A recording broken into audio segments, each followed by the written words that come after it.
getting impatient. Checking his watch. My God.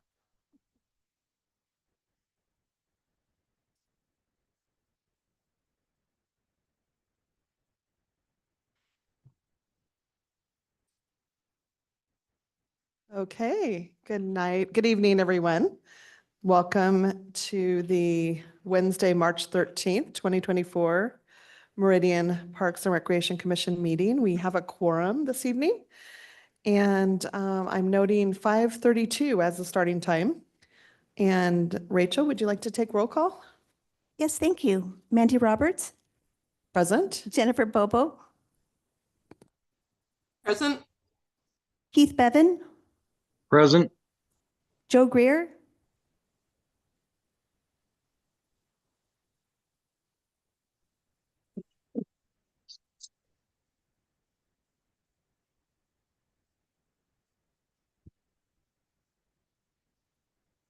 she's present.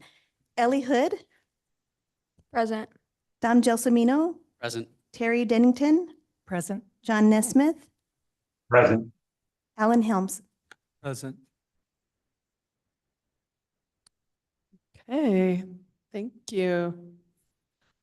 So the first thing we have on our agenda is adoption of the agenda for this evening. I'd like to call for a motion from the commissioners. Madam President, Commissioner Gelsomino, I'd like to make a motion for the adoption of tonight's agenda. and do I have a second? Alan Helms here, seconding that. Thank you, Commissioner Helms. All those in favor, please say aye. Aye. I believe that was everyone. Thank you. All right, now we'll move on to approval of the minutes from the January 10th, 2024 meeting, which was our last regular meeting. I looked through the very comprehensive notes. Thank you, Rachel. They looked great. And I didn't have any comments, so I'd like to see if we're ready to ask for a motion to approve the minutes. Madam President, Commissioner Gelsomino, I'd like to make a motion to to approve the minutes from the January 10th regular meeting. thank you. Do I have a second to that motion? I'll second. Terry Dennington, second. Thank you, Terry. All those in favor? Aye. Aye. Okay, Aye. great. Thank you. All right, that takes us to announcements, and we have Shelley Houston here to give us announcements on upcoming events. Hello, Commissioners. And by that, I'm referring mostly to Keith Bevan's two dogs, who are adorable. I'm Meridian's resident dog lover, if you don't know. So anyhow, we're still, as you can tell by the rain and the snow and the sleet and the fog and the sun and the repeat, we still haven't quite gotten into our special events season quite yet. But I did try to pick out a flyer I made for you with a couple upcoming events. Just today, we found out that there will be a coffee with the mayor here at City Hall on Thursday, April 4th.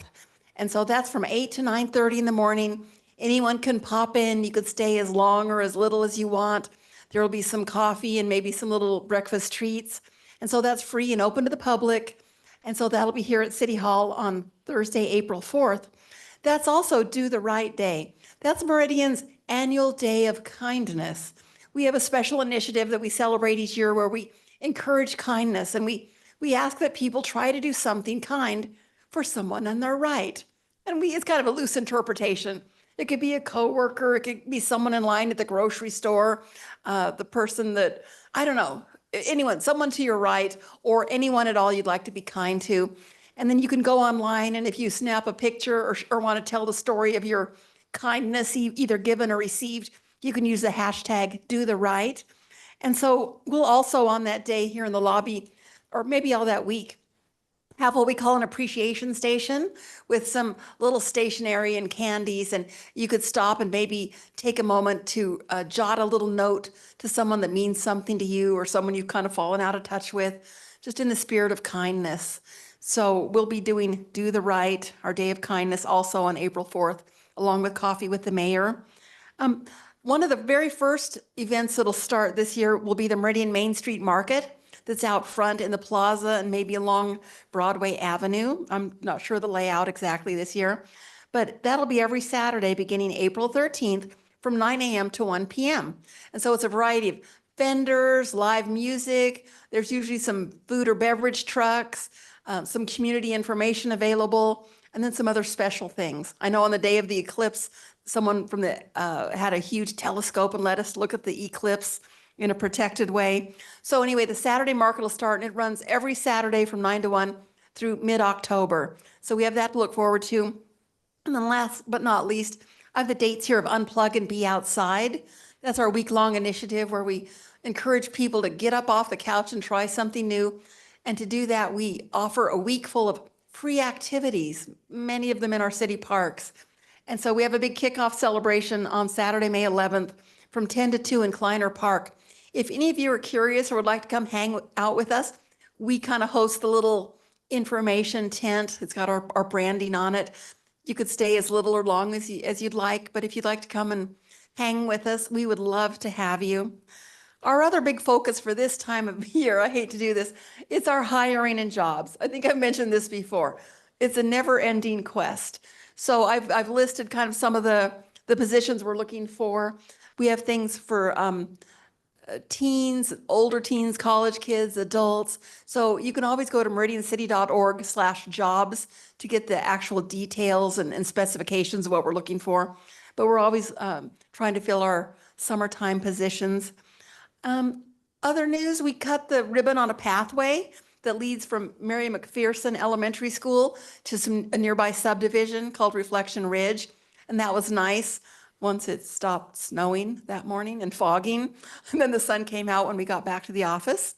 That was festive, but that was very nice. And the superintendent and chairman of the Meridian School Board came of West Ada. So we were kind of flattered to have them. So we had a nice little audience. And also, this is kind of interesting. Lakeview Golf Club, our community golf course, it was named by a website as Idaho's #1 private golf course. Public golf course. And I don't know, maybe the criteria was a bit dubious. I don't know but there was the ranking, and there was Lakeview at #1. It's called golfpass.com. So we'll take it. We'll take it as one of those unsolicited little honors that we noticed that we received. So good for the folks at the golf club. I've taken enough of your time. Comments, questions, worries, anything at all? No, we just got to get some more spring weather, and then I can dazzle you with events. Thank you. Thank Okay, you, Shelley. thanks, guys. Yes, thank you so much. Okay, well, we'll move on. We do not have any old business items this evening. So moving on to new business, we have a maintenance division update from Roger. Madam President, real quick, this is Steve. Oh, yes, Steve. Just a real quick request for our commissioners online, if it's possible for them to turn on their cameras. I think we'd all appreciate it so that we can see that we're all on together. But so if it's possible, that would be a request. Thanks. Thank you. Good evening. Yes, I am Roger Norberg. I am the Parks Maintenance Manager. And tonight I'm going to show you a little bit about what we do at the parks. I think last time, it's been about a year since I was here, and I see some familiar faces and some I don't know yet. Hopefully you get to know us a little bit after this. I kind of went through a by the numbers presentation last time. This one's a little more just kind of what we do, introductions to people, and I hope you enjoy it, and I hope you learn a little bit more about our department. Spacebar, oops, how do I go back? So I'm just through longevity. I'm going to introduce you to through the full-time staff first. And Debbie Miller, she manages Story Park. Jeremy Aldrich is my assistant manager. And Dan White is the parks crew chief. He finds all of our vehicles and he gets all of our stuff maintained, and a lot of different things that Dan does. Phil is our Northside crew chief. He oversees buildings and structures. He is a driving force in the golf course right now. He's doing a lot of the contractor interactions and a lot of, between he and Mike, really nailing down the construction out there. Kevin Gallivan manages Fuller Park, and Dave Saraghino works out of the main park. He is, or main shop, and Dave does a lot of the irrigation troubleshooting and the landscape portion. And Dave is a certified paver installer and helps with a lot of the hardscape there. Frank Keeney assists Phil on the hardscape side with playground inspections and building inspections and drinking fountains and basketball courts and nets and things like that. John Moiser also works out of the main shop, and he works on a lot of our MaxiCom, our computerized irrigation system. He does a lot of our technical irrigation. Wade Macy manages Kleiner Park, and James Christensen is one of our main equipment operators. He does a lot. You'll see him out there as you're seeing tractors fertilizing or spraying or tractor work, if you will. And Kyle Yorita, you may probably already know him. He is our city arborist. Johnny Seves, he manages Discovery Park. Cody Heaton, he's the main assistant at Settlers Park, and Dakota Timmons is the main assistant at Kleiner Park. Will Rogers manages Settlers Park now. And Rex Rutherford comes to us. He's our main spray technician, fertilization technician, and he is the guy that's responsible for the way the Christmas lights look this year. He's the man. So this is really where we were in my kind of awkward Christmas light thoughts and the way we should do things to where he took it. It's fantastic what he did this year. I think last year I introduced you to Joe Hoover, who we just hired as our Northside crew chief. He oversees Settlers Park and Kleiner, and and he interacts with Phil a lot on the hardscape maintenance. There's kind of a, I don't know, symbiotic relationship between the two of them and how they divide and conquer some of that work. Mike Russo is one of our newest employees. He's been with us for quite a while he was a seasonal employee. He manages the mow crew. And Mike is also a very talented, he built surfboards in his previous life, and all of the fiberglass work, because we break a lot of not cabinets, but cabs, cab covers and shrouds and things like that. Mike puts these back together for us. So we don't have to buy a $700 cover or something. We can break them a few times first.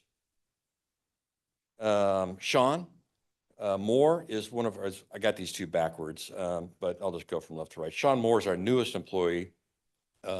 Sean actually retired from, I think, UPS, and he has a talent I didn't know he had, let alone with everything that he can do, is he's a welder. And he goes, I'm not much of a welder. You should see what he's welding. We're creating little racks for the back of our UTVs so that we can mount our string trimmers, and we can mount the boxes to hold our blowers and stuff. And he's really just, for him to say that's not much of a talent, and for something there's no way I could do what he's doing is very impressive. Joey Cordova, I think I may have introduced him last time, but we hired him to manage the bike park side of Discovery Park. So Joey oversees the construction of the hills out there, and see if I can get on my next one. And Joey also oversees the rest of the bike park, like the skate park and all that stuff. But really, what's kind of cool here is we've got kids that are applying to work under Joey to build these moguls, I guess you want to call them. And they're hip, cool kids. And I'm really seeing where this is going to be neat, and that they're going to be able to communicate with these other kids that are coming in that are they're playing on the skate park, where we get other places where we don't have such nice stuff, that these kids maybe have a common ground with some of these guys. So this is something else Joey's bringing, not only just a really cool skill set, but this. We have Joey's custom-made golf cart there. We actually had to lift it so that it can get up and over the hills, and then it can also haul a trailer without dragging the hitch. So he gets a kind of a cool lifted golf cart to work on. So this is a video. Joey said this is him building one of the new jumps. I'm not going to show this whole video, but just enough to kind of give you an idea of what it takes to do this and how meticulous and how good he is on this machine. And so this is a track mounted skid steer. And in case you didn't know, it actually, cool people call it a skiddy now. So, at least in the bike realm world, it's a skiddy. So that probably was what, by the time this ends, was about a 45-minute jaunt of him doing that. So here's another one I thought was interesting is Joey did one of him. This is an existing ramp that he did. And so he set up a time lapse, and he's, this is every day. Every day this has to be done, almost every day. Oh, wow. And that's one of the jumps on that track.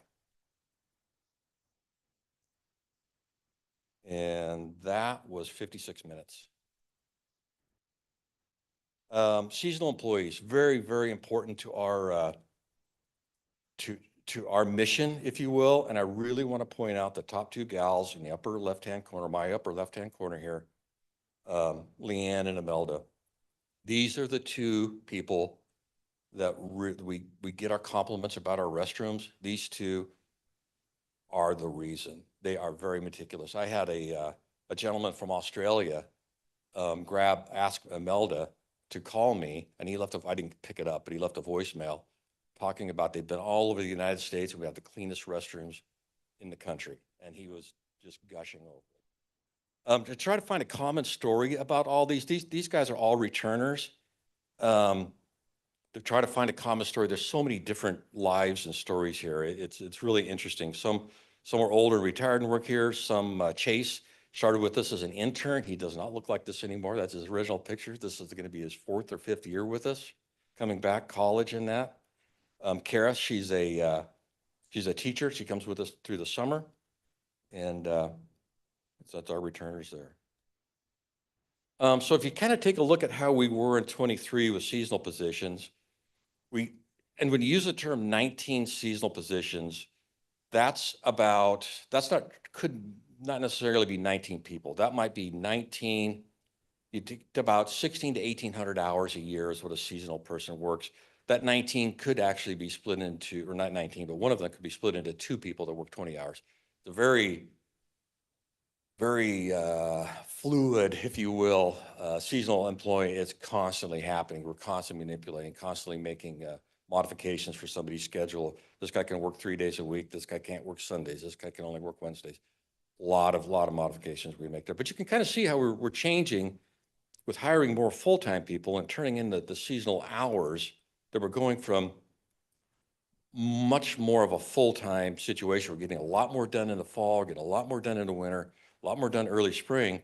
So not as many seasonal positions. You think of them as traditionally like an 8 to a 9 month position throughout the year, the growing season.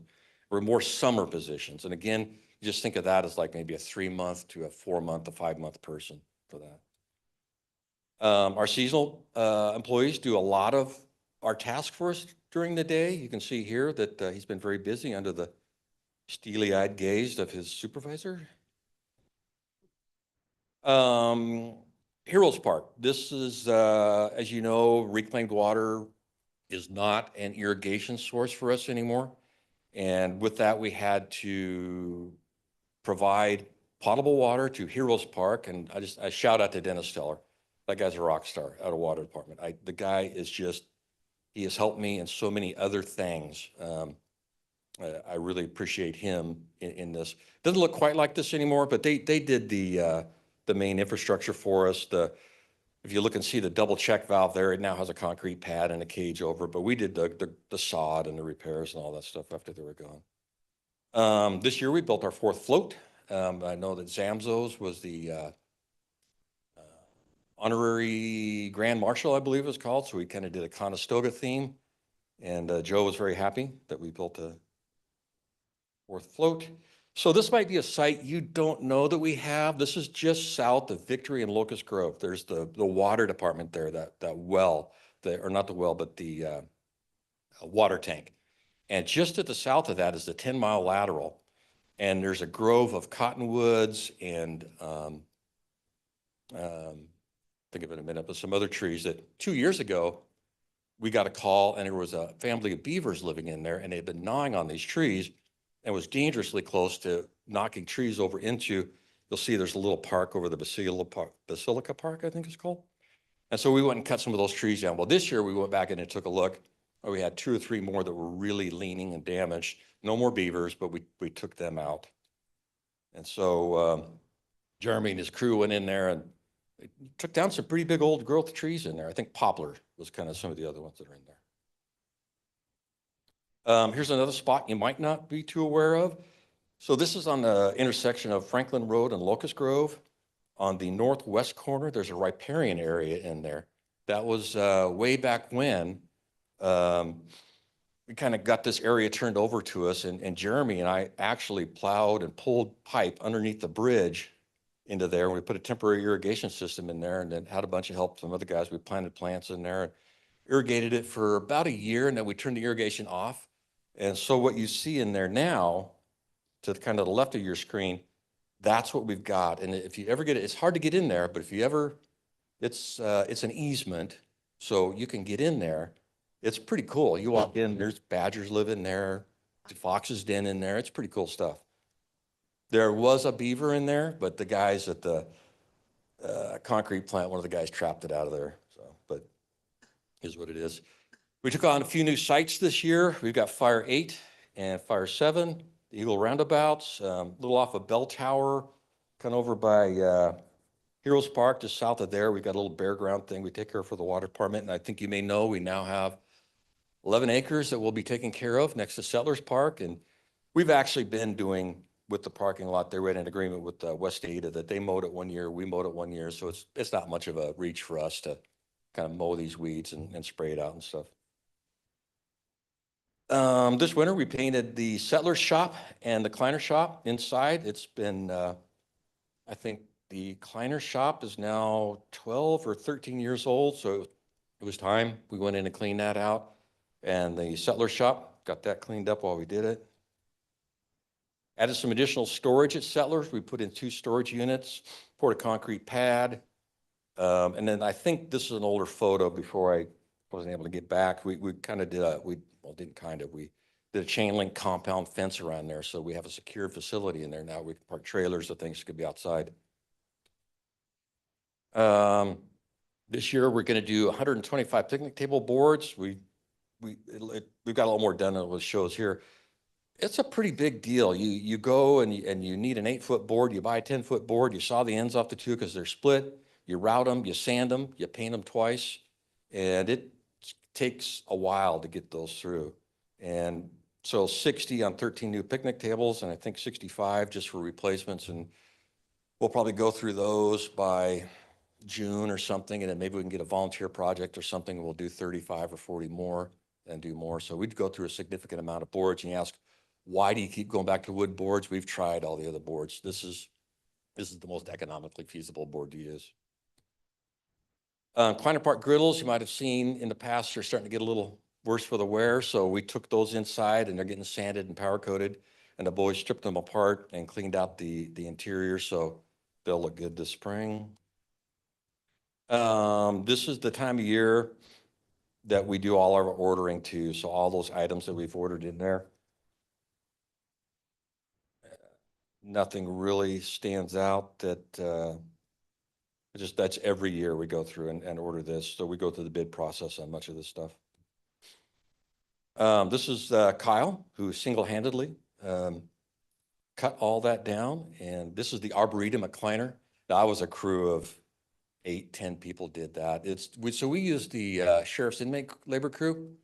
And with the introduction of some of our new equipment, what used to take like 3 to 4 weeks to do, we now do literally in 6 or 7 days or 4 days. It depends on how, I mean, they knock it out fast now. I don't know if you remember, well, I'm going to get that in a second. So some of the other projects we're doing this year, Kleiner building and fence painting. So all the Kleiner shade structures and the black fence around the ponds is all getting sanded and painted this year. We're going to do that in 2 phases. Next year, we'll do another bunch of them. The Kleiner signs, all the signs that the wayward sign, the waypoint signs around and the panels, they're about done now. So as you go in, you should see them looking a lot shinier than they had in the past. And then we've been picking away at some of the benches. And then we have for 25 budget, we're going to do, I think about another 50 benches that we're going to take in, sand them down, powder coat them, get them cleaned. Rita Husky Park's going to get the pickleball court redone. Fuller Park well, going to get a new groundwater well there, a settler splash pad. Any day now, I suspect that we should see, start pulling the concrete out. Going to take all the concrete out, put in new piping, new toys, and a new control system for the splash pad. Kleiner bocce ball, that's going to get a renovation. We helped out the rec guys over at the home court. We stripped out part of the sound system. This is where the people sat in, I think that's Bay 6 they call it, and where the church services were. This is where the microphone and the sound guys sat and all that. And I don't think any of us knew that when we busted it open, all that stuff would be inside there. So they had that was not fun to deal with. Concrete grinding. So, we built our parks pretty fast. From about the time I got here to now, we built a lot of sidewalks, and we're starting to see some of them heave and shift, and starting to grind those now. And it's going to be a natural part of it. So if you see something, let us know. Literally, sometimes we walk by stuff. Do not be afraid to let me know if you see something like this. This is a safety hazard. We just, got to fix it. So Joe Hoover kind of figured this out. We've actually been grinding by hand, and we actually contracted a few times. Joe said, hey, why aren't we grinding with these machines? I didn't know they existed. And so he's got a vac and a machine, and he did a whole bunch of Kleiner this year. So part of the shade project, or to cover the gym at Kleiner, we transferred trees that were getting a little bit thick in other parts of the park and put them around the playground or around the gym there. And sometimes we did a really good job of just narrowly missing pipe, and sometimes it wasn't so fun. You just don't really know where the stuff is. But I thought it was interesting. Joe and Wade plumbed that back in for around where that tree was going to go back in. This is a picture I took just because it befuddles me. This is called snake grass. And I don't know if have had this in your yard or where this is. It kind of likes a little bit of a damper environment. Very hard to remove, very hard to kill. But this is on the boardwalk in San Antonio, and they used it as a decorative plant. It's just kind of like one man's is another man's issue. It befuddled me that they use this as an ornamental plant. We get public involvement on some of our infrastructure sometimes. This is a sprinkler clock that got taken out on the 10-mile interchange. And luckily you can see it was early spring, so it didn't affect us. But that could have been kind of nasty if that happened in the summer. We get, I thought it was going to be another slide. So here's some trees. I thought I'd show a little bit different things that happened here. The tree in your upper right hand, that's at Kleiner Park. You can see where there was some damage to it, and it never quite healed right. Very hard to see something like that. And then the wind came up and blew out that section of the tree. The one in the top middle, this was the tree that most likely got planted too low at one point in time. And so it got girdled. It girdled itself, and it didn't have much structure down there, and the wind blew it over. The one in the bottom middle, that was public involvement that took that one out. And the one on the left, I'm not sure if somebody tried to climb it or if it was wind, but just showing some of the different things that happen to trees. More public involvement that happens on it's happening more frequently. If you see the dock there, what we do though now is we will reach out to that person next time. So, and that dock that was like it was $900 a pop, and they would take the rail and work it until they could get it off, and they threw it in the pond. So we actually have this, and we have it set up with other cameras that if we can at least identify. This is 7:30 in the morning, but it was still dark at this time. So this is how good that is. We have other cameras around that typically, if somebody does this, they've been someplace else, we can put two and two together, give it PD, reach out and talk to this person. Here is some of our, I don't know if I've ever shown you this piece of equipment, but this is a little vac that we've got. And there was a 2-ton truck that we converted. It was a flatbed back in the day. One year we put a hoist on it. The next year we boxed it in and we made it so that we could tow it with this vac and we could put all the leaves and the branches and all that stuff in there. And this is one of the main reasons we can get through fall cleanup a lot faster than we used to. This is a really great purchase for us. And then we can just detach that and go to the dump and dump it, or if we're going to take it and put it someplace that we can use it. There's Joey and Dan at Kleiner Park. It was a good day to be outside. Don't know if you knew, but Mo Brooks got a pretty good face renovation on the infield this year. With some of the new equipment that we have, we took and leveled off the infield, put a new pitcher's mound in. We did some work along the backstop, and I think the ball field's in really good shape this year.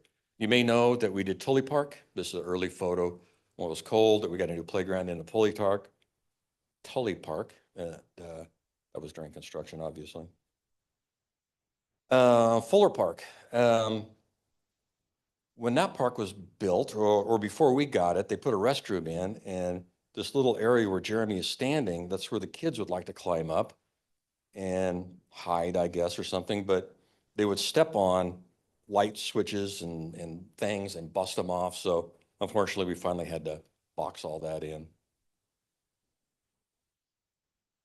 Just showing off the service truck and some of our tools. This service truck, Jeremy set that up. It is amazing. A generator, an air compressor, a welder.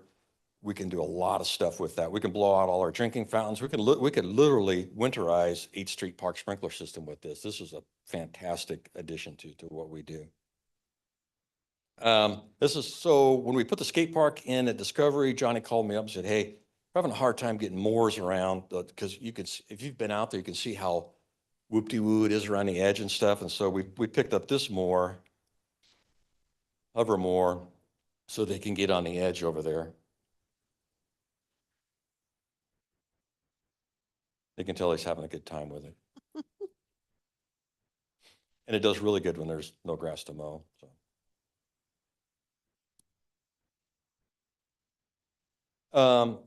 Slide, so I should have put this earlier in the presentation. This is us helping the contractor load and unload all those signs from, and waypoint signs from Kleiner Park.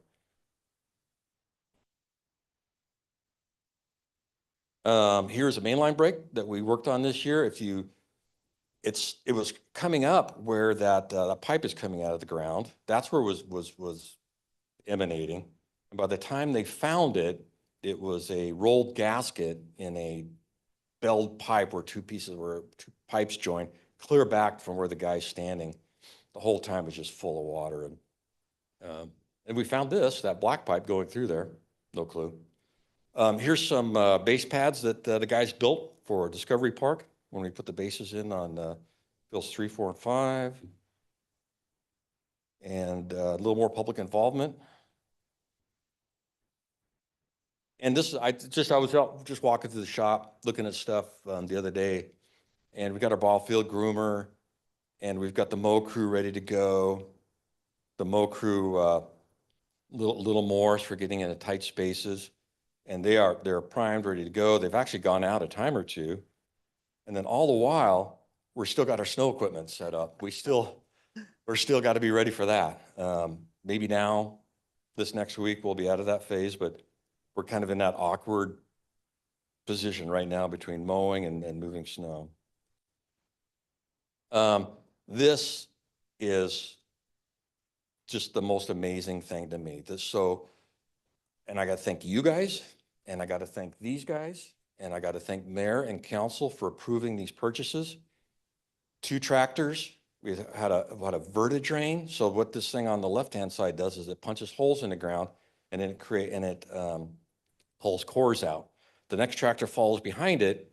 And this is called a vac, or some people call it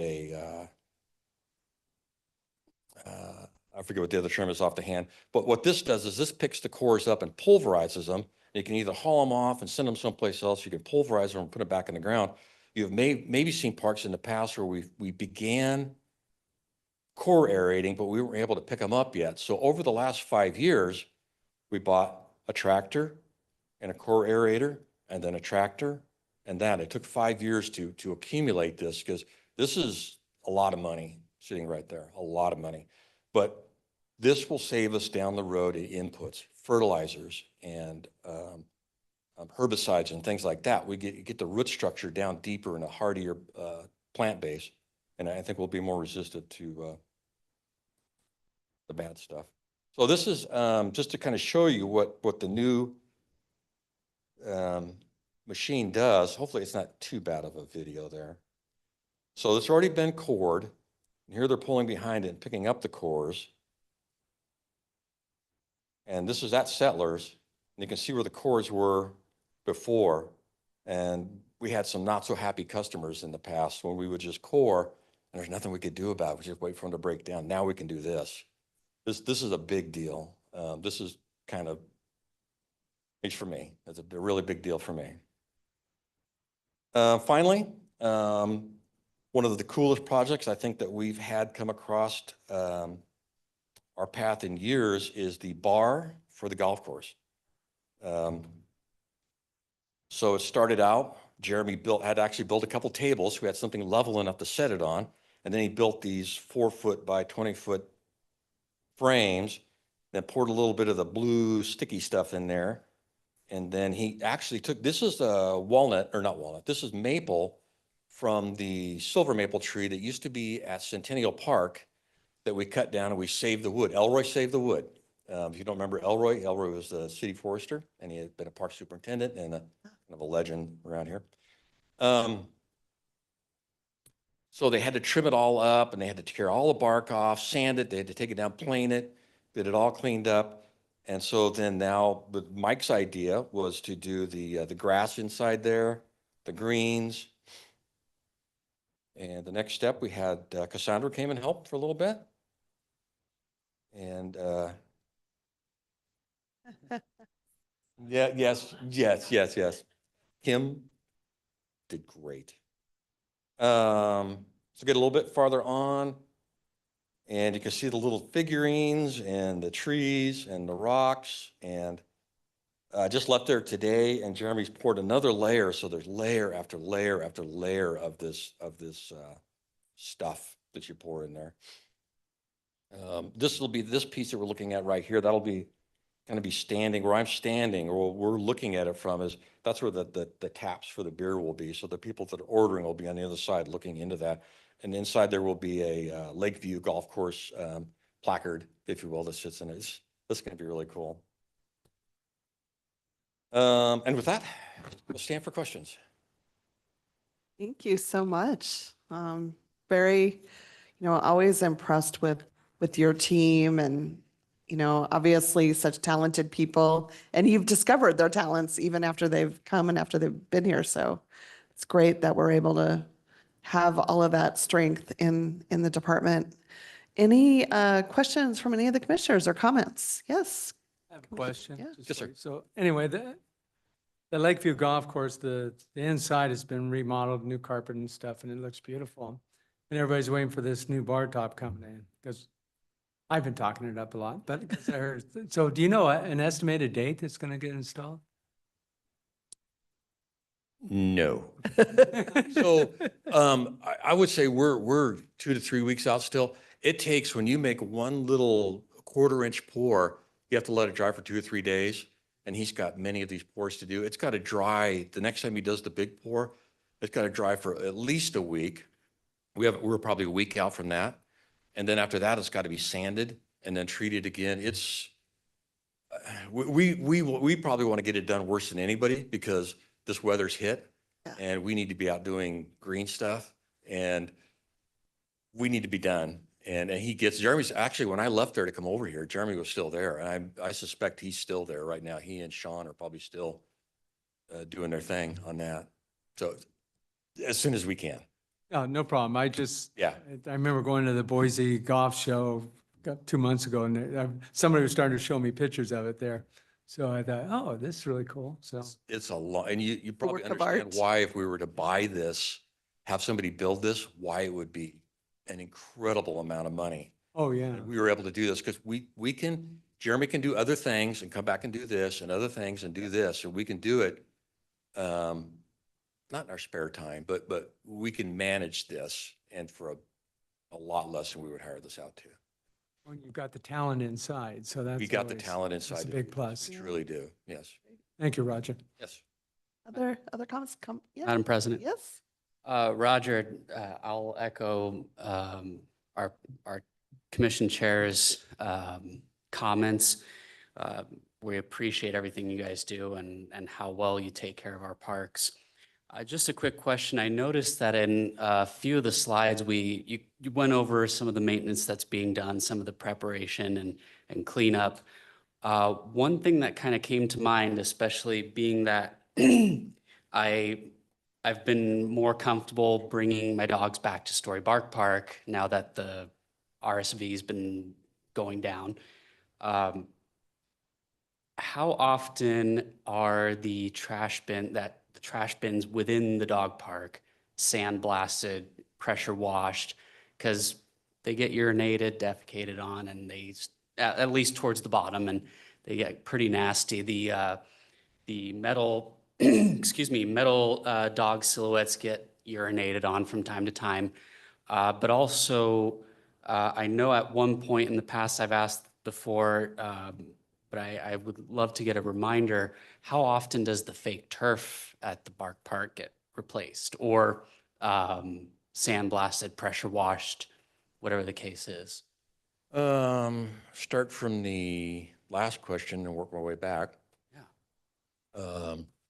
I think Debbie gets out there 6 o'clock in the morning, 5:30 in the morning, almost daily to rinse that off. Don't know if it's every day, but she's as much or more germaphobe than you are, I think. She's very, very, that's the perfect scenario for her to be there, and she cares deeply. I couldn't give you an exact time or date, or amount, but as far as replacing that, we have it in the CFP once it gets to a point, but every year we go back and re-inspect it. It's fine. It's probably a year or two out for a complete replacement, but we sanitize that with a product called Halt. It's some sort of miticide, and so it kills things like parvo and things like that. But we can't kill all parvo because parvo is everywhere, and you just can't get rid of it. Let's see, then go back to the trash cans. I would have to get back to you on that. I know that I can remember back in the day when she was managing Settlers, I got out more and visited more than I currently can. And she was always having her crew soap up those cans and clean them out. I could get back to you with a frequency if you need it. Okay. You bet. Thank you. Any Yes. other? Yes. Yes, Madam Chair, thank you. And just one, the picture you have up here with the Christmas lights at the city, seemed to me that there were more. Is that true this year, or was that just my imagination? More and different. So over on Broadway, Rex came up with the idea to add some little Christmas trees, not little. So the guys fabricated some cones, if you will. One was 18 feet tall, the next was 14, the next 12 or something. And so you see 3 of them there. And he ran the lights up and down there and put some stars on them. A lot of different colors this year. So we integrated some of the same colors. Rex actually, this is what's cool when you bring somebody in that knows what they're doing. So up on the roof of City Hall, every year we would buy, I don't know, 2,000 of those little white sticky tabs, that you pull the back off of and you stick it on, and then we'd buy bags and bags of twist ties. And he's like, well, why don't you just get the magnetic thing that the lights stick to? Okay, yeah. Thank you. Yeah. I was going to do that. And so we did that. And then he changed the light color. So we used to do white. One year we went to white red, and he came up with the white green. I think it really pops. And yeah, I think he did the gazebo. We've never done the gazebo before. And so he has lateral movement of about $3,000 with lights to go, okay, how many are good? How many do you need to add? And if he gets above that, I'll look and see if we got any left, because we also have to pay for lifts and stuff out of that. And so, yeah, you will see this probably get added to more and more and more. Now, it's interesting, the LED lights, so we used to have the incandescent lights, and we went to LED. LED are more expensive, but they last longer. So we used to spend a lot of money replacing light bulbs, light strands, because they're the incandescent bulbs. We don't do that as much anymore. So now we can keep these longer and add to them instead of replacing a quarter or a third of our inventory.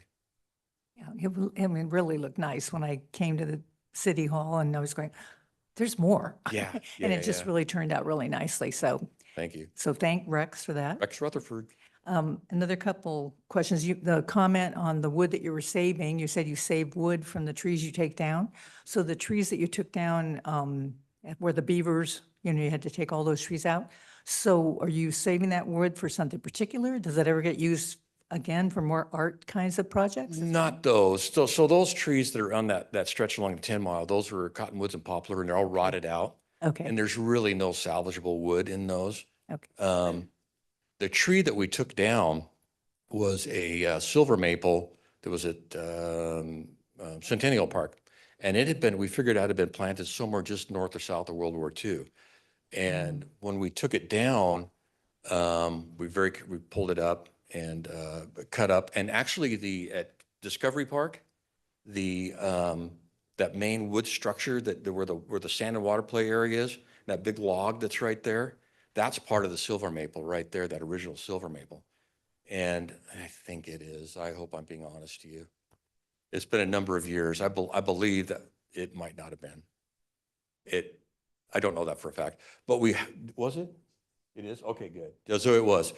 And we have another piece that's sitting just on the west side of the park's main shop in that field that's been drying out for years, that should that one, which is starting to show its age. We'll have to fix it one of these days and do something different. We have another one waiting in its place. But the wood that I'm talking about, we cut lots of board feet of lumber. We have probably an area 30 by 30 that has stacked lumber in it that we can do different projects with down the road. And we built picnic tables out of it. And this project for the bar was just custom built for this. And so it's sitting there just waiting for those type of projects. That's very cool. And also on the boards for the benches, you were talking about you needed to, rather than using all the different kinds of things, you were using back to wood again? Yeah, Is that so is it treated wood, and how long does it last then? Because it's out in the being weathered? yeah, not as long as you'd want it to. So we started with wood picnic tables. We went to the recycled lumber. Unfortunately, to get a board that can be sturdy enough and not warp and bend, it has to be like a 4-inch thick board. And so the cost of something like that and the shipping, and what we found out also is that people scratch and inscribe on them. Here on this wood one, we flip it over, and then we can just go back to work. We can go out then in the summer when they scratch that side, sand it out, little putty in there, go back to work. The plastic ones you can't do that with. It's a one and done deal. So truly, the wood is we just found it's the best way to go. Thank you. Any of the commissioners online have questions? I can't tell if hands are up or anything. Nope, I'm good. Madam President. Oh, yes, Ellie. So you mentioned with the picnic tables that you were considering like getting volunteers to help build some of the other picnic tables. Do you ever try and like outsource like volunteer work for any of the other projects that you do for cleanup or any other kinds of the park work? So volunteers, yes, are a very, very important part of what we do. And if you have access to people that would volunteer, we would very much utilize that service. Yes. We just let you know if we Yes. know volunteers. Well, yes. Okay. We've got a little bit of a transition right now with our volunteer coordinator. Okay. And so you could temporarily go through him. You can go through me too. And then I could reroute it to the volunteer coordinator, or anybody, Mike, Steve, anybody. Okay. We get a lot of scout projects that people go straight to Steve and then he'll get a hold of me or the volunteer coordinator. Great. Well, I think that covers the questions then. Thank you so much. Thank you very much. Appreciate it. Yeah. All right. So our next agenda item is an update on Meridian City Code provisions regarding our duties, our powers, and our membership qualifications and meetings from Emily Kane. Hello, Commissioners. I'm Emily Kane. I'm a Deputy City Attorney. I think we've spoken before. If you thought open meetings and governmental ethics was fun, buckle up. This is really riveting. Tonight, I'm here to talk to you about some updates that are coming up to the city code that may affect, well, that I'd like you to know about. I really don't know that they will affect you too much, but this is the overview of what's going on. The reason that we're doing this is that in the 2021-2025 city strategic plan, so the strategic plan for the entire organization, one of the goals was that we update our ordinances and simplify our processes. And the strategy for doing that was assigned to my office. We are to perform a complete review of all of our ordinances, codes, and policies. So I'm going through the city code and simplifying things, streamlining things, taking out some redundant or outdated language, and looking at places we can just simplify and make it more clear. So this is a list of our different titles under Meridian City Code. I'm not going in order, but I'm pretty still close to the top. I've finished essentially Title 7. Which is our traffic and parking code. And I gave myself a check mark for Title 11. That's our zoning code, and I'm not going to touch that. So I went ahead and gave myself a pat on the back for that one. But I'm up to Title 2. I have a long way to go, but we have a few other ones in the hopper. This one's just pretty close to being ready for its close-up. So Title 2, in addition to the Parks Commission, addresses the Arts Commission, Historic Preservation, Planning and Zoning, Solid Waste Advisory, Transportation, and Board of Adjustment. So your counterparts on other commissions that focus on different areas. And then we have a few boards in other titles: Compensation Committee, Districting Committee, Impact Fee Advisory Committee. Then we also have groups that are, we call them ad hoc, but it's really just kind of fluid membership for the Mayor's Youth Advisory Council, Meridian Anti-Drug Coalition Senior Advisory Board. We have groups that meet to discuss specific issues, like the one that comes to mind is we did a UTV ordinance, look at our UTV rules, and there was a group of stakeholders that came together to talk about that. So periodically we do have committees that have a really focused area that are in the mix as well. So the way that I'm approaching this Title II update, I moved redundant provisions that were in each commission's code. So that really wants to move forward. They're sprinkled throughout Title II, and now I'm moving the ones that everyone has in common into one overarching general section. That does already exist, but this would make it a little more robust to pull more of the repetitive information into one place. I updated the language to reflect what you're currently doing rather than what you once did when the code was originally written. This has the effect of clarifying the roles and responsibilities of the commission and staff and mayor and council.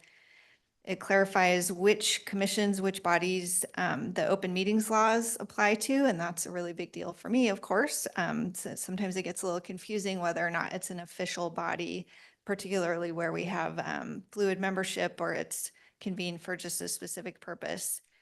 And finally, my goal is to bring some uniformity in the structure of the code for each commission. So as each commission arose, we wrote a new code and it really shows they're all just kind of a little different. So this will help make it a little more uniform.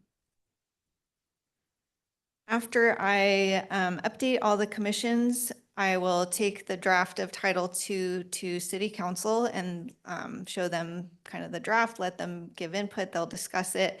And then the ultimate goal is that they would adopt the ordinance. So we're doing this with each title. So I'm trying to spread it out rather than overwhelm. And also it takes me a long time. It takes quite a bit of work and time to do these. So I'd like to turn now to the draft ordinance that Rachel sent yesterday, and it came late to you because of me. So apologies, but it makes good bedtime reading. So I'm going to look at the quickly run through the track changes version that shows what I did. So it's pretty messy because I made so many changes, but it takes the existing code and updates it to incorporate some of these changes.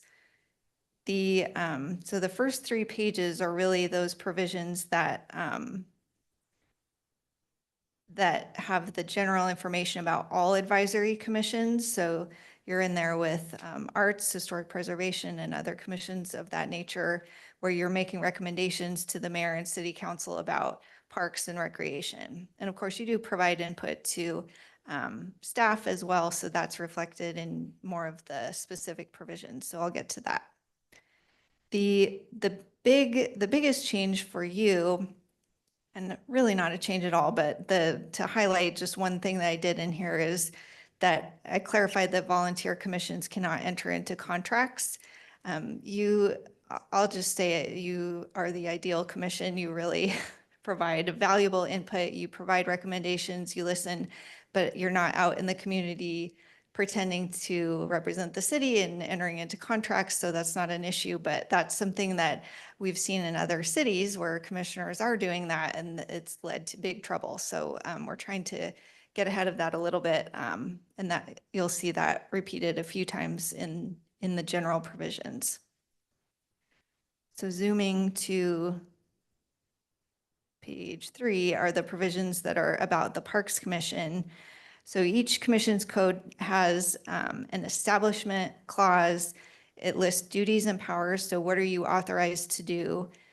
Qualifications that are about who may serve on the commission, and then meetings, just when do you meet? So kind of workaday items. There's a lot of rewording. The thing I want to point out is that the existing code really talks a lot about operational functions that are really within Steve's purview and the Parks and Recreation Department. So it's an interesting kind of look back at where the commission started. Once upon a time, the city did not have a Parks Department, but had only a Parks Commission. So the Parks Commission did act very much like a department. I think shortly after the commission was formed, they brought on a parks director. So the staff of the Parks Department was one person. So the commission was really the eyes and ears of the city when it came to parks. There weren't a lot of parks at that time, but the commissioners were acting more like doing the jobs that Roger was just talking about amazingly, and really getting involved in, the real nitty gritty of how we operate our parks. And this commission doesn't do that anymore. So some of the things I'd like to point out, the current language talks about maintenance, operation, management, control, and use of all the public park grounds, park, playground facilities in the city. So the commission was in charge of that. Rules and regulations for things like home court and parks. It lists planting, growing, care, regulation, and control of trees and shrubbery in all public places. So I personally would be thankful that you don't have to be involved in that level of detail. It talks about, the section says, I'm not sure what this means, improve and correlate the problems of governmental administration of all recreation and leisure problems of the city. Sorry, programs of the city. So this is, I would generously interpret that to mean analysis of, issues that are ongoing and things that need to change. And Steve does that. Steve takes care of that. There's a lot of budget information in there, facility reservations, rental. So I'm belaboring the point a little bit to say that there are some really fine details in here that this commission really just doesn't do. You do hear reports, you give input, you represent the public and the public interest in hearing about the things that the department is doing. But really, what's left is your core functions. I'm going to move to the clean copy. And it lists your duties and powers. Everything you do would now fit on one page. And I actually think this is much more empowering for you because it's not diluted by all this other stuff that you really don't do. And, you don't necessarily want to be mowing the lawns and checking the health of the trees and things like that. And, thank you, but we probably don't want you doing that either. So this really just lists what you do. You're authorized to support, provide input, represent the public interests, and make recommendations regarding, and then it has the list, the parks, recreation, growth and development, facility rules and regulations, so that staff brings to you for review, the parks master plan, the comprehensive plan, and then how our facilities grow and develop, so that your input is really more valued as it's presented here. So that's the overview, and I'd be happy to take your input. Thank you. I'm sure we do have some questions. I know I have some comments and questions, but I will yield to other commissioners first. If anyone has anything they'd like to ask, yes? I do, thank you. And I guess as I was looking through these, just a couple of comments or questions on it. On your 211C4. So in addition to the duties set forth in respective commission bylaws, the chair of each commission shall submit an annual report to the mayor. So we have a wonderful director who submits an annual report. But when I was talking to, I was under the impression that the other departments don't do that. Is that true? Madam Chair, Commissioner, you mean with regard to their assigned Doing an annual commission? report, Oh, submitting an annual report? well, I might have to defer to Steve as to what other departments do. I know, certainly my department does not do an annual report. That would be really boring. But this really addresses the work of the commission. So the commission, each commission does do an annual report to city council to talk about what they're doing and their goals and how they're supporting the work of whatever their particular subject matter is. But it is a good question. I don't know how many departments do annual reports, if any, other than parks. Madam Chair, I know many other commissions do give annual reports. Last night was the Transportation Commission's update. I know a few weeks ago was one from Solid Waste Advisory Commission or Committee or Commission. And I know Arts is coming up. I know Mandy's is coming up. Is it in April? April 9th. April 9th, yeah. So as far as I know, all the formal commissions do submit an annual report. Is it available to the public? I mean, just like the one that we have, that you, I would believe so. I think they're all published through the clerk's office. I've never seen one, and I asked, excuse me, and I asked for them, and they said they were not available. Oh, And I was saying it'd be nice if you had them, and they could just all be in one place, that we could go to them and then read all the annual reports. oh, so you're thinking of our department's annual report, I believe. Exactly. Yes, I don't think every department does that, no. We do that because we have a lot of stories to tell and we try and put them out there. The other the other annual reports are more verbal or just PowerPoints, things like that. Okay. Oh, yeah, so the other department, finance does a quarterly report. But as far as the commissions go, I know that the commissions do annual reports. I don't think they're prepared in the way our department annual report is, though. Because this is great. I love this. We like to take things a step above and beyond. Like I said, he's excellent and we get excellent information. And I used to love, before I became a commissioner, I used to read them. And it was great to read the updates and see what was going on and what had been done and accomplished and what they were still looking forward to. So I thought they were great. The other question I had was on the page under qualifications. I just wondered about the one or two members shall reside in the area of impact. And I wondered if that was the case, because I don't know where everybody lives and if every commission has somebody. I mean, we have required that according to Well, this. and if you don't mind, I'll tag on to your question because that also caught my eye, and I'm actually quite surprised that we don't require more commissioners to reside either in the city or the area of impact. So what's the history behind that? It just seems like, wouldn't you want most of your commission to be representatives from the community? Yes, good question. So we do have a member who is in the area of impact. We're pretty careful to make sure we meet those requirements. And we do currently have, I should look this up, but different commissions have different residency requirements. For example, well, and this is a commission too. So the Arts Commission, if we, certainly we prefer Meridian artists and people who have an interest in Meridian, but we also want the subject matter experts. So with Parks and Rec, we certainly value citizen input from all different professions and all different walks of life. That is important because that's who's using parks. We also value, if we had access to this, for example, a landscape engineer or some landscape designer, or people who have specific subject matter expertise, they may not live in Meridian necessarily, and that's okay. So I need to prepare. I'll get back to you on the residency question because this does either change that or it shifts to what the other commissions have, which is that we really just want you to be interested in Meridian Parks and Recreation and a user of Meridian Parks and Recreation.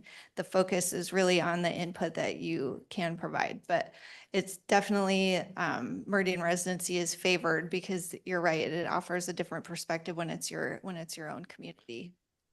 And Madam President and Emily, I'll let Yes. Emily will give the official legal answer when she looks, but I'm going to give my understanding because I think it might help clear up some of the question.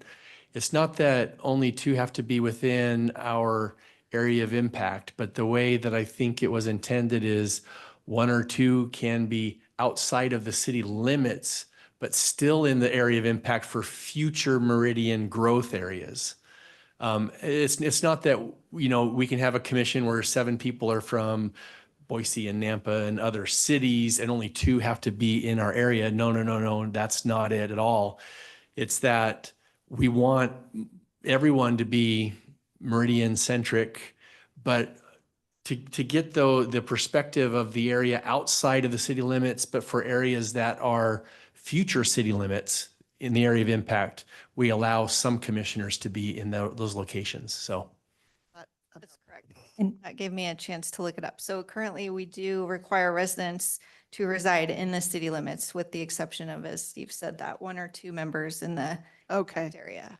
Is That that, matters. so that must be codified in another area of the code or something? That's where we are currently. Okay. That's really good feedback. I will report back on that as a change because this does reflect really just that broader, have a demonstrated interest, competence, or knowledge in parks, pathways, open spaces, sports, or recreation. So I will take that. That's great feedback. I'll take that back and we'll look at that again because that is a departure from where we are today. Madam Chair. Yeah, so Madam Chair, yeah, so because it says they shall, I mean, that's like they need to. We need to have one, at least one or two from the area of impact. And I understand it's for the outlying people, that's mean not in the city limits.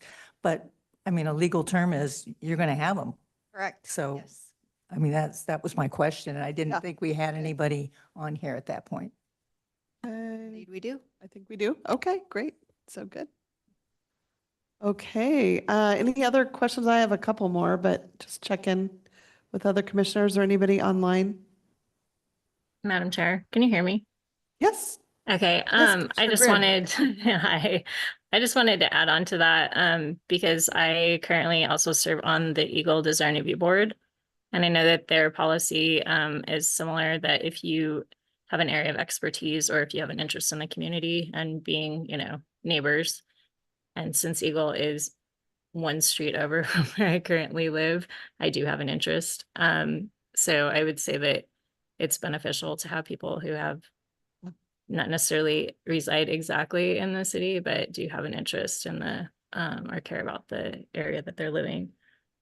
Right. Just a comment. Thank you. Madam President? Yes, Commissioner Bobo.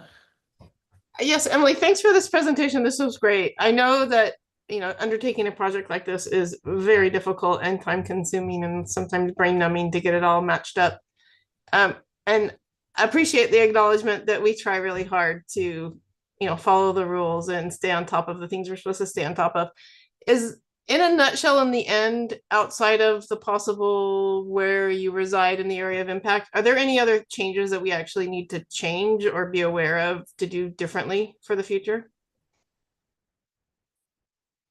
Madam Chair, Commissioner, I'm not just kissing up when I say the Parks and Recreation Commission really has it dialed in. You are somewhat, in many ways, the model on which I based any changes to the other commissions. So you're very functional. You are rock solid when it comes to having your meetings. You're very reliable in all ways. So the changes will not impact you. This is really an informational item. There's nothing you need to change, and I can't think of anything that will change how you do business. So good question, but this is more of a, just in case you see it, it's out there. This is changing, but your world will not change. Thank you. Madam Chair and Emily, I was just thinking over here, one of the changes, it's not a big change, but one of the clarifications that was important for me was on the attendance.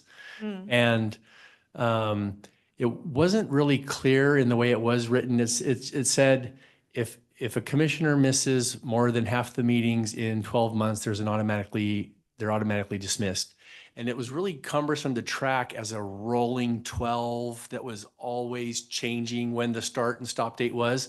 So it now says a calendar year. So if anybody misses 6 meetings in a calendar year, there's an automatic dismissal. So still very similar to what it was. We just clarified that instead of wondering if it's a rolling 12 or if it's a calendar year, we just stated it was a calendar year. Clean slate. Okay. Thank you. Let's see, another thing I noticed, just to clarify to the commission, is that we no longer need to refer to ourselves as president as the chair role. It's just Madam Chair, right? Or Ms. Chair or whatever, Madam Chair. Okay, I just want to make sure. Yes. Okay. You must be the president, not the chair. I get confused across. No, I think, what we had in the past used the term president, but Okay. I thought we were going to just revert to chair. That is the plan, yes. Okay, and then Commissioner Gelsomino is our vice chair then. Okay, Yeah. That will be, yes, if you are the president, that will be a change. Okay, so we can change that on the agenda then to Rachel. Okay, great.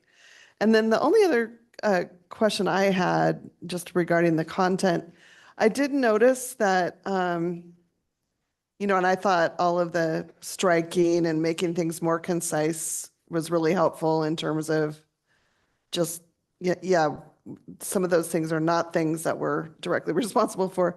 But I did notice there was a striking of appointing members of the commission to subcommittees.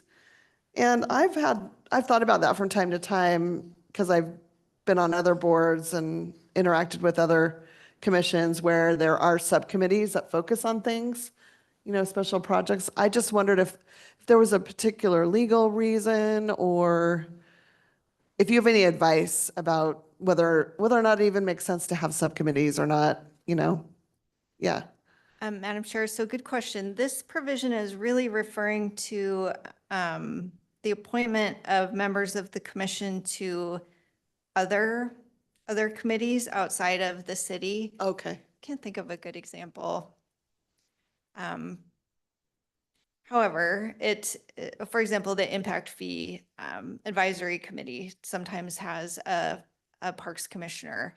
But that is something that can happen anyway without this. The mayor can do that or Steve can do that. And you, by your bylaws, you are empowered to have subcommittees. Okay. This commission for many years did have standing subcommittees and they had separate meetings in addition to the commission meetings. A few years ago, those were disbanded. They were, you know, a lot of well, for many reasons, but I would say they really were bringing a lot of decisions back to the full commission anyway. And so they were somewhat superfluous and they were meeting just to meet. So that was recognized by the members and they decided not to do that. Okay. However, it can be a really effective way to look at a particular issue and then do kind of more workshop-like work, of course, and report back. So it's something that you, as the chair, are empowered to create and appoint people to. So it's something you already have that power. Everything you'd like to do with those, you can do. Okay. So we should really use our bylaws and code provisions together to help guide our work then. Okay, thank you. My only other question, and I'll yield in case anybody else has any questions, but do you want us to take any action on this tonight or just simply is this informative? Okay. Madam Chair, this is just informative. It's not listed on your agenda as an action item. And I definitely want your input and I'm going to take what you've told me and probably make a few tweaks. So that's really helpful, but we're not in a drafting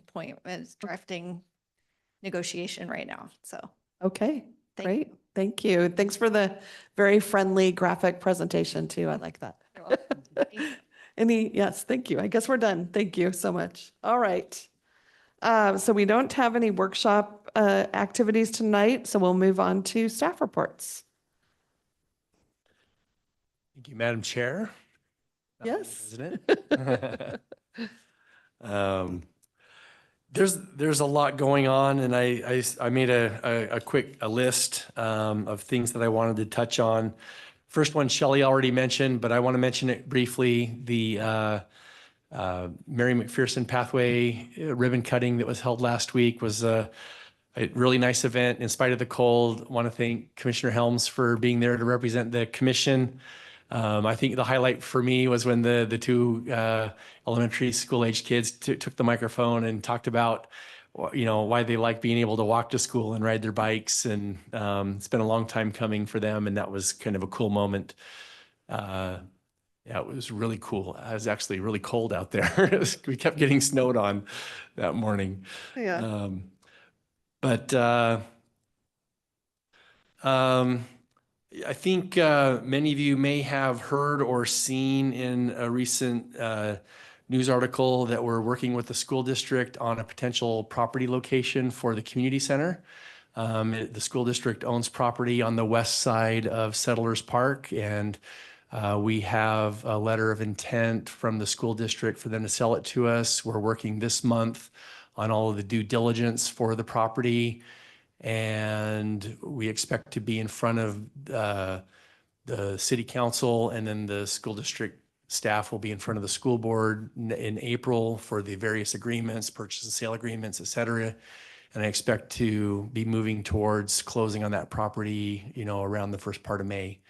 So the good news is this summer we can start in earnest on some actual concept planning and start engaging with the commission on plans for a future community center. Now that we have a potential location identified, it's not signed, sealed, and delivered yet, but the wheels are in motion and I'm very excited. So that's been some of the best news I've had in a couple of years probably. So I'm really happy about that.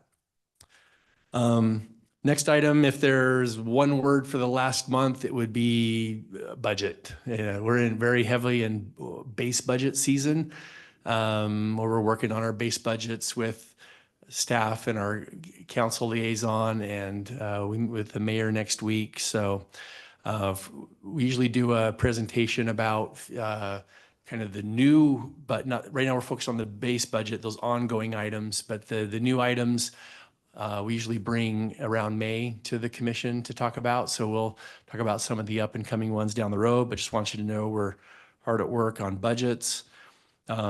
Next item, really cool to me. If any of you remember last year, we cut the ribbon on Bear Creek Park Playground. What happened to the old playground? Well, we donated it to a program called Kids Around the World. And just in the last month, it has received a new life in Sabaco, Nicaragua.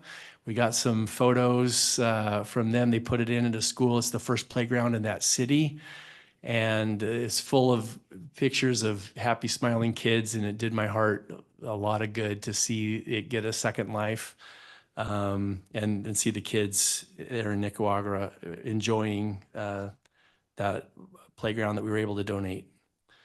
Next thing I want to let you know is that speaking of this is kind of like the annual report that Terry mentioned, but we've actually just started up a new monthly e-newsletter. So Shelley's going to be posting that, and it goes out to our email list blast, but it covers everything from, current Parks and Recreation news, information about classes and upcoming events and sports and just anything that we think is timely, and so you can watch for that. If you have any suggestions, let us know, but we're always looking for a way to engage with the community and get information out, and that's going to be one of our new ways.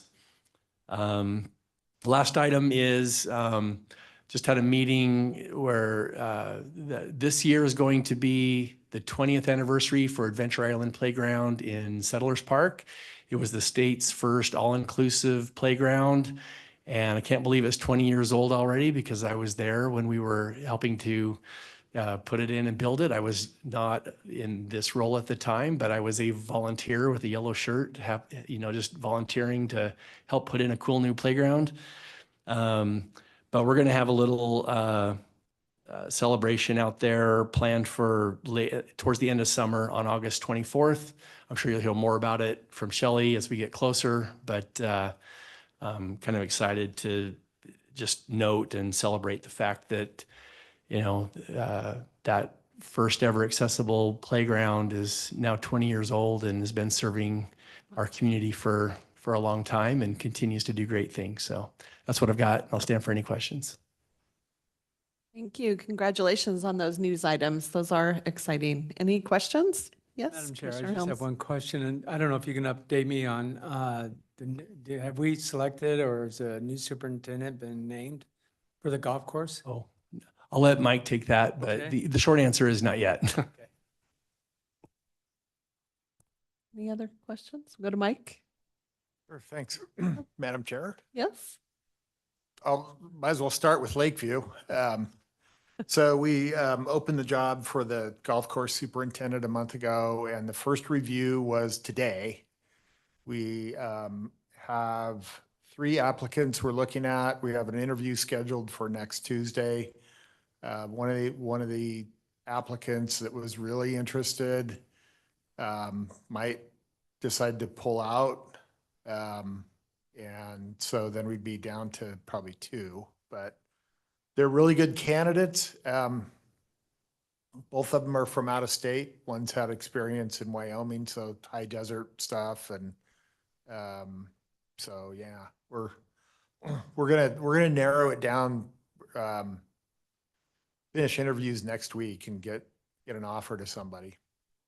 So, yeah. And then on Lakeview, the clubhouse inside, Roger mentioned some of that. It's looking good. Almost done. Bar top will be in, and, I'd give it a month probably, realistically. There's a lot of work to finish pouring the epoxy layers and then sanding and putting a hardener on top. And then the installation has to happen. And it's a pretty big effort.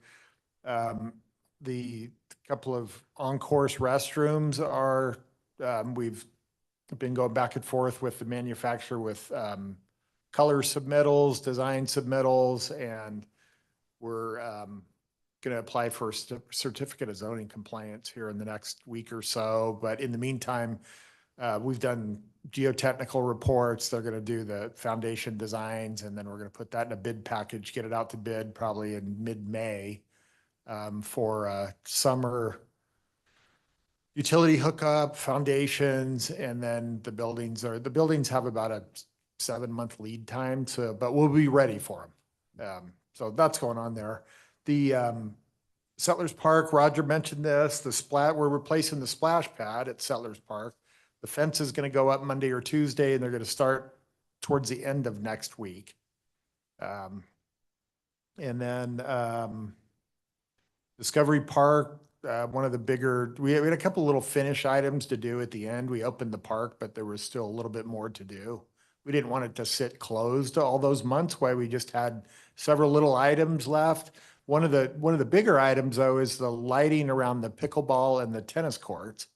The light poles themselves are shipping the last week of March, and they're going to start going in, doing the concrete bases, footings for those the first week in April.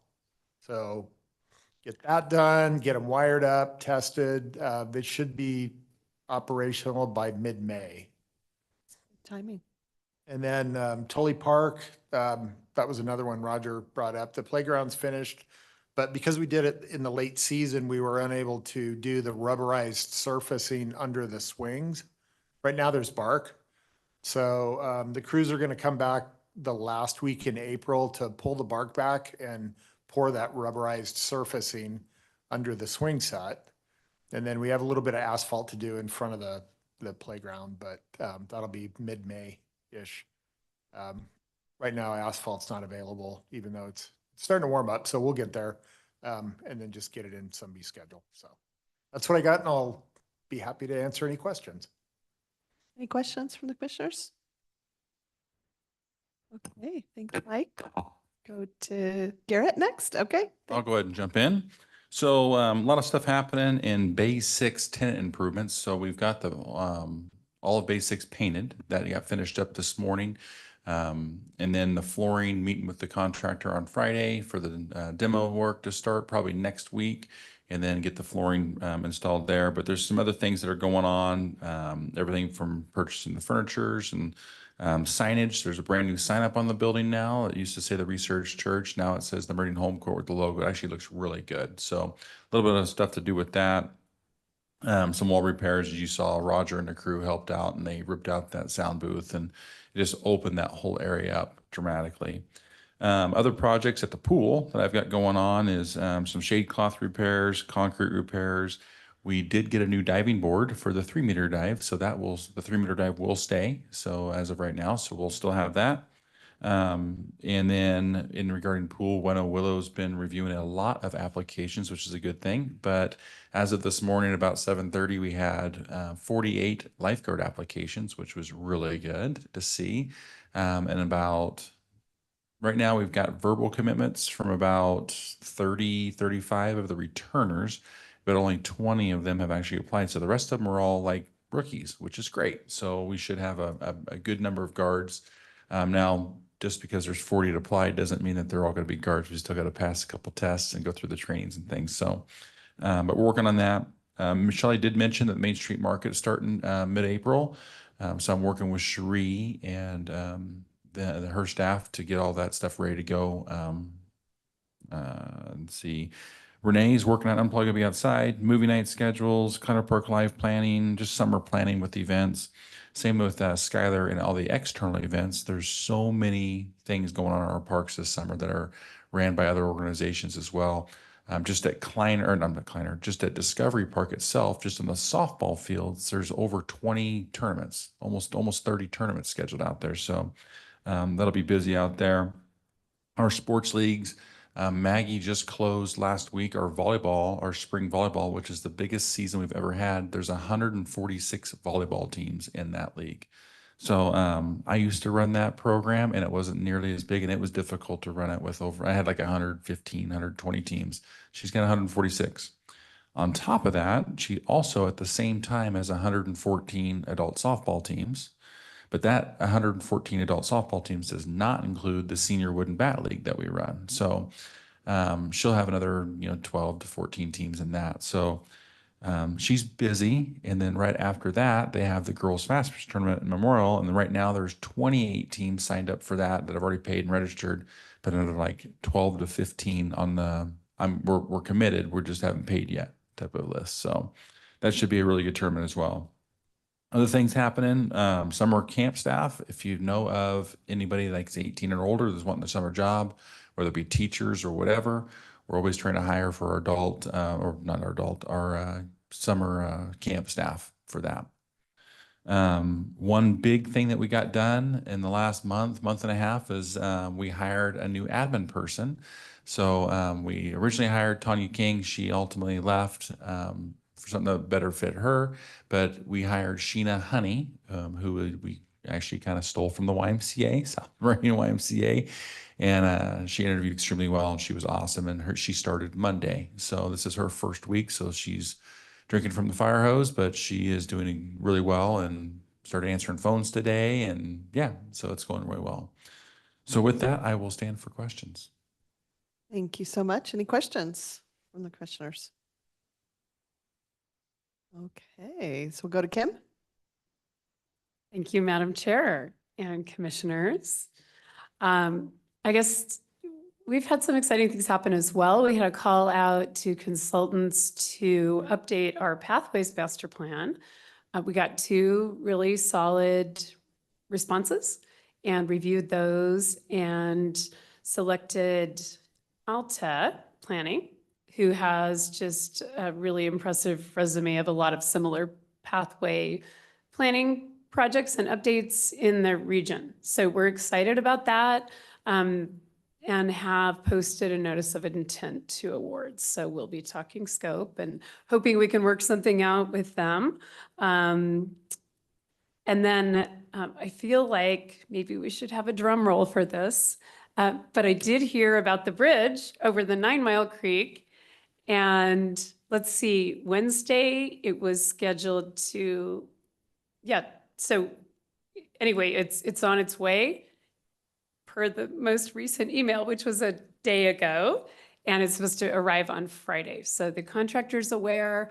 Could still be a little muddy, but I'm pretty sure he's got that figured out. So once that can happen, I mean, it's just in pieces, but we have all the pieces and it'll need to be offloaded and assembled and craned into place. So it'll be a little while. But while that's happening, we're also working on an entry sign at the 5 Mile Creek Trail Hub, which is just a little bit east on the pathway. And that's been kind of underway this winter. So the sign company is headed out. They've marked the ground. They're going to pour kind of the concrete base for the sign and do their work. And then the artist is planning on coming near the end of April to install her portion of that sign. So at some point, we'll work with Shelley and staff to have a grand opening, I hope. Again, we'll be glad to see that bridge when it shows up, hopefully soon. So we're also working on Rail with Trail. It's our project just west of City Hall.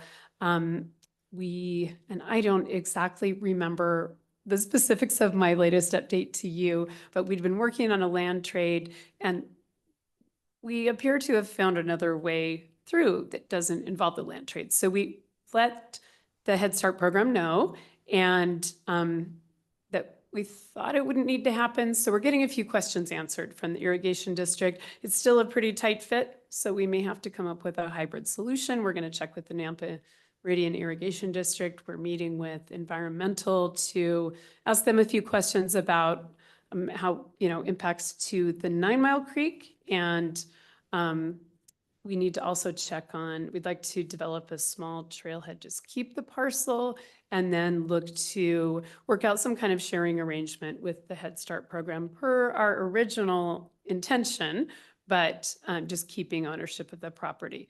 We also need to ask council about that. So we're getting a few questions answered. We'll need to get permission from council and some additional federal funding. But that, we're making progress on that after a long run. And I think that's most of what I have to update you on. I would happily stand for any questions. Thank you. Any questions from commissioners? Madam Chair? Yes, Commissioner Bobo. Yay, I'm so excited about the bridge. No question, just a comment. No, I thought of you, Commissioner Bobo, especially. So yeah, and I think I haven't heard anything to the contrary. So I think we're fingers crossed. But I think it's going to be here Friday. I'm going to go meet the truck. Perfect. Great. Thank you I was so going to much. ride there this weekend just in the ever hopefulness that it was there. So I'm glad I'm glad I'll have something to see. Yeah. Okay, we have just a couple of other quick items to fit in before we adjourn. One, I did want to mention that I will be giving a report on Parks and Recreation Commission activities to City Council in April, April 9th. And my plan is to just kind of go back through our meeting notes and take stock of all the things we did within last year. And I know Shelley will be able to provide me with kind of last year's presentation to crib from as well. But just wanted to see if anybody has any advice or any suggestions. So, yeah. I have already asked Shelley to be your wingman and Thank to you. prep a PowerPoint for you based on our annual report and other Okay. things. So you won't have to start with a blank page. Thank you. We will very much have your back on that. And Okay. yeah, if I can, I'm planning to be there to support you in person. Okay, great. Thank you so much. And then I know Commissioner Bevan would like to address the commission. So we'll turn it over to you, Keith. Thank you, guys. Just thought I'd take this opportunity to let everybody know that I'm stepping down from the commission due to personal reasons. And so I've let Steve know, and I'll be submitting a letter to the mayor. Obviously, I've enjoyed my time on the commission. It's one of the highlights of my last, 8 years here in Meridian. And then, we moved back to the Boise area here, and everybody I've worked with on the commission is awesome. And as I always say, from Steve all the way down to, the presentation tonight with all the people that work for Parks and Rec, I told Steve, I've not met a single one of them that's not just committed to their job and cares about parks and does a good job, and it shows. And that's why I brag so much about Meridian Parks, and again, appreciate everybody supported the parks, especially last year as the president. Is that what we're calling it now? But anyway, thanks to all of you, and I've met some good friends, and so thank you for my time on the commission. Thank you so much. We will definitely miss you. One of my greatest memories when I first met you, Keith, was when we had the holiday parade when I was a new commissioner, and you and I were on the float together, and you were yelling out to the crowd, Meridian Yeah, I Parks was is getting the best in the country, or maybe the world, but it was really maybe the world. impressive. I don't know. Thank you. Sorry, I my was gonna pups say the are. same thing. That's got to be my favorite Keith Bevan moment. I've enjoyed working with Keith for a number of years. You've been on like 7 years, is that right, Keith? 7 years, yeah.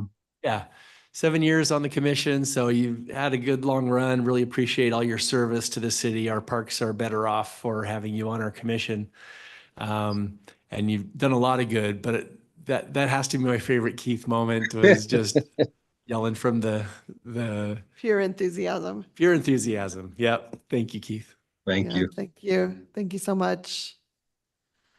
Okay, well, I think our next meeting will be April 10th. And with that, I will Madam Chair. ask for, oh, Madam yeah, Chair, Commissioner Greer. So, Keith, I just wanted to say that I'm glad I'm not there because that makes me cry that you're leaving. But thank you because you've been on the commission probably. I know John Nesmith has been on here longer than I have, but otherwise, you've been there. I think even when had the committee meetings. So just thank you for everything. And is this your last meeting or are you coming to one more? Oh, okay. This will be my Well, last meeting. well, I hope to see you out and about and you're networking. So thank you so much. You're so appreciated. Thank you. I've enjoyed working with you. Yeah, thank you. Sorry. Okay. Maybe I should have given a pause. Anyone else have any remarks? Okay, great. Well, I will then call for a motion to adjourn. Madam President, Commissioner Gelsomino, I'd like to make a motion to adjourn tonight's meeting. is there a second? Yes. Chair, I'll second that motion. to adjourn. Okay, all in favor? Bye. Aye. Okay, and the time for adjournment is 7:13 PM and I'll do the gavel. There we go. Thank you. Thank you.